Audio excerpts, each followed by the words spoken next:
So you join me on a little lake in Sussex on a gloriously spring-like morning. It's still a bit early, it's the start of February. And we've been given permission to fish this. A friend of mine, John, owns the lake. I've got 24 hours to catch a carp. Normally I'd be quite confident, but I know the fish in this lake are quite sensitive. So when you're walking around quite often, obviously not this time of year, but when in the warmer months, when you walk around, you can see them quite often push away. So they know we're here, which always makes things difficult. And obviously being February, it's never easy, but I'm quietly confident. I know if the sun comes out, it's meant to come out. There's every chance we might get them in the edge, and we'll probably even be able to get it on camera. So we might stalk one, but if not, there's a couple of spots I've caught from in the past. So fingers crossed they come trumps, but you know, it's February. We'll see what happens. So normally when it's a bit warmer, there's a big set of pads out here, and you've got a whole, if you imagine all of this, I know the foliage just died back, but all of this is sort of undercover. And in the warmer months, the carp quite like this area. So I know they get in here, so it's always a spot that I come and check. But typically of a small lake, and an unpressured lake as well, so they've got the freedom to roam around. They get right under this bank, and it's all undercut, so they're almost under my feet. And quite often you'll be walking around and you'll just see them spook off. I say quite often, like I fish here a lot. As I mentioned at the start, we're quite privileged to be here because, you know, my friend's very lucky. He's worked really hard all his life, and he's found himself in a fortunate position of being able to buy a lake. You know, you or I can only dream of winning the lottery to have that, but he's done really well for himself, and he's living the dream basically. So he's managed to get hold of this lake, and it's his little baby. So as much as, you know, I worked for him for a few years, and I know I can come over as much as I want within reason, you kind of respect the fact that it's his little baby and you don't want to hurt his babies. So we come round sort of infrequently, maybe, I don't know, half a dozen times a year. We probably walk it more than we ever fish it, but there are certain things that you see over and over again, and I know they like this area. As I say, they get right under this bank. They get under most of these banks, to be fair. As I say, they're really sensitive. And I'm even confident that at some point, as we walk around, there's a little channel, there's an inlet that comes into the lake, and there's a bridge that goes over the top. And the amount of times we go over that bridge and spook the carp, and it's 2 foot deep. So I'm actually confident that at some point we might get that on camera. But yeah, I'm going to carry on round and see what we can spot.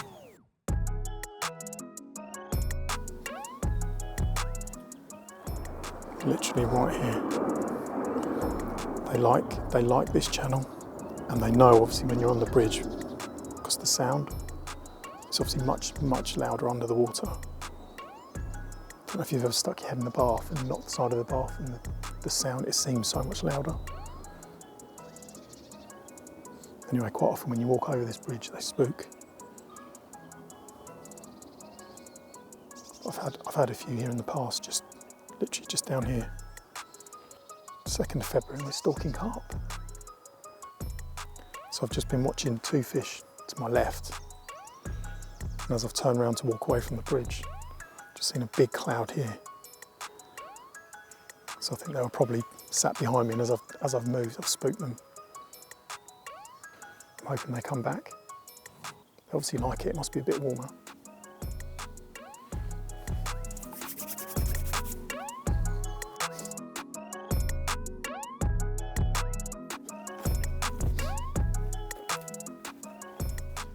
So I popped up here a few weeks ago, and there's a chair. So John, who owns the lake, this is his swim, this is his zone, and he leaves a little chair here. Quite often he just comes and sits and looks out of the lake, and the chair was here on this slab, and I just tapped the chair, which obviously must have sent like a vibration through the ground, but there was a huge swirl here, and the cloud, and you would have thought that would have been sort of middle of January. And it was, I mean, the fish would have been here in like 1.5 foot of water. So if you see me with my glasses on a lot, looking at my feet almost, that's because they do get right under these banks.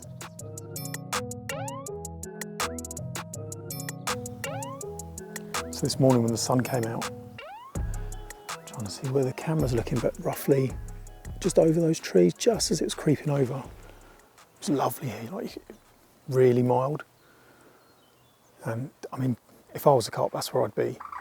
And typically we saw a bit of bubbling, me and Dan, and we sort of went and made a cup of tea. And as we were drinking our tea, basically one stuck his head out here. Then I've run round to have a look, and as I've got sort of to the front of the swim, one's come out again. I'm assuming it's the same fish. They normally do that, don't they? Do a couple of jumps. But I know again from experience that this area generally holds the smaller fish tend to come up here. It's really, really silty. There's a set of pads here, and they like that overhanging willow. But the big one that is yet to be caught, but we've seen it, it's decent fish, mid-30s I'd say. Every time I see it, it's up and down this bank. I think I've just spooked another one there, Dan. But anyone that knows me, I would normally camp out here trying to catch the big one. But as I said earlier, you know, we're lucky to fish here, so we tend to come up to try and get a bite.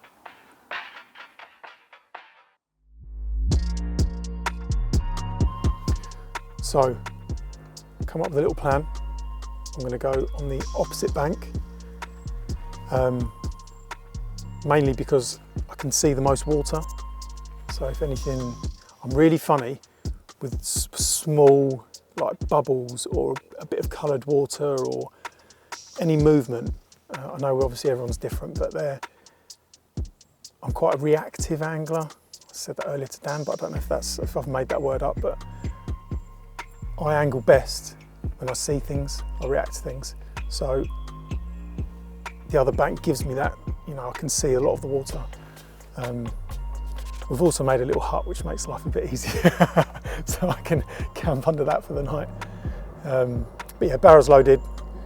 Gonna scoot around there, try not to spook anything, and get the dog out of the van, my little Otis, who grunts like a pig, so no doubt you'll hear that at some point. And yeah, I'm gonna get around there. Go on, go on.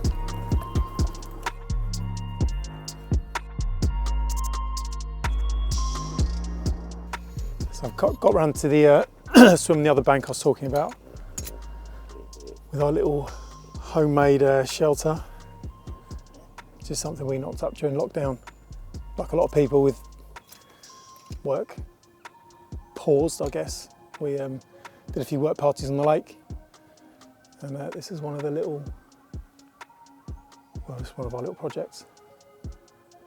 But yeah, it makes life a bit easier when you're fishing. 2nd of February, we're stalking carp. So you join me on a little lake in Sussex on a gloriously spring-like morning. Still a bit early, it's the start of February. I've got 24 hours to catch a carp, literally right here. So we're nearly 2 hours in. I've got one rod out. That's the kind of guy I am. You know, like anything, it's the way that I fish it, the way I set the situation up around the rig. I know that if I can get a carp grubbing around, I'll get a bite. The heavens opened in the middle of the night, and we had a few bites. It's February, small lake can be tricky, so to get a bite as a result, to get 3 is amazing. So we've saved the best till last. Look at these, look at that. Start of February, I cannot grumble at all. So anyway, this one's cool. He's a cool carp.